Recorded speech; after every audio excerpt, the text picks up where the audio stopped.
दिल्ली से करीब 700 किलोमीटर दूर उत्तर प्रदेश के प्रयाग में साल 2025 में होने वाले महाकुंभ की तैयारी अभी से शुरू हो गई है। औसतन हर 3 साल में देश में एक स्थान पर कुंभ का आयोजन होता है। इनमें हरिद्वार, इलाहाबाद, नासिक और उज्जैन शामिल हैं। नासिक और उज्जैन के कुंभ एक साल के अंतर में होते हैं। कुंभ हिंदू धर्म का एक महत्वपूर्ण पर्व है, जिसमें करोड़ों श्रद्धालु कुंभ की जगह हरिद्वार, प्रयाग, उज्जैन और नासिक में स्नान करते हैं। इनमें से सभी स्थान पर हर 12वें साल इस पर्व का आयोजन होता है। हरिद्वार और प्रयाग में 2 कुंभ पर्वों के बीच 6 साल के अंतराल में अर्ध कुंभ भी होता है। विष्णु पुराण के मुताबिक जब गुरु ग्रह कुंभ राशि में होता है और सूर्य मेष राशि में प्रवेश करता है, तब हरिद्वार में कुंभ लगता है। सूर्य और गुरु जब दोनों ही सिंह राशि में होते हैं, तब कुंभ नासिक में लगता है, और जब गुरु कुंभ राशि में प्रवेश करता है, तब उज्जैन में कुंभ मेला लगता है। केंद्रीय संस्कृत विश्वविद्यालय लखनऊ के डायरेक्टर प्रोफेसर सर्वनारायण झा कहते हैं, मेष राशि में बृहस्पति और मकर राशि में सूर्य के प्रवेश की घटना अमावस्या के दिन हो तो प्रयाग में कुंभ होता है, जो काफी दुर्लभ संयोग है। जो शास्त्रों में विधान किया गया है कि कब कुंभ होगा प्रयाग में, उसका एक श्लोक नियम का मैं आपको बताता हूँ कि माघा मायाम मृगे भानौ मेष राशि गते गुरौ कुंभ योगो भवेत् तत्र प्रयागे तु अति दुर्लभः। कहते हैं कि माघ मास की अमावस्या को जब मकर राशि में सूर्य हो और मेष राशि में गुरु हो, तो उस स्थिति में प्रयाग में कुंभ योग होता है, और यह अत्यंत दुर्लभ है, ऐसा ऋषियों ने कहा है।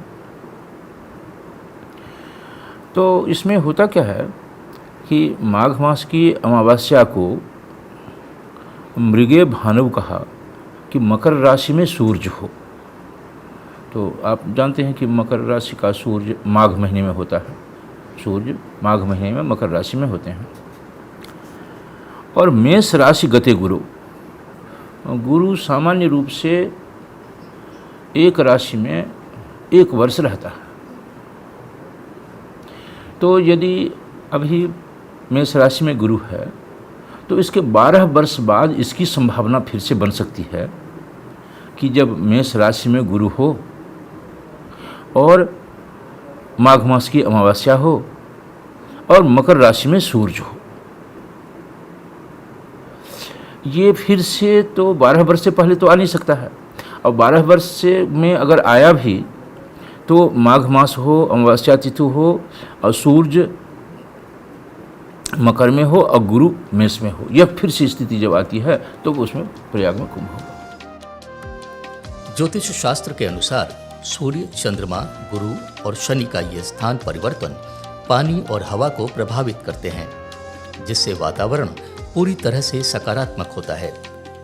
मान्यता है कि इस दौरान कुछ खास किस्म की खगोलीय ऊर्जाएं पृथ्वी के चुनिंदा स्थानों पर स्थित जल भंडारों को प्रभावित करती हैं, और यह ऊर्जित जल इंसान के स्वास्थ्य और कार्मिक ऊर्जाओं को बल देता है, मजबूत बनाता है।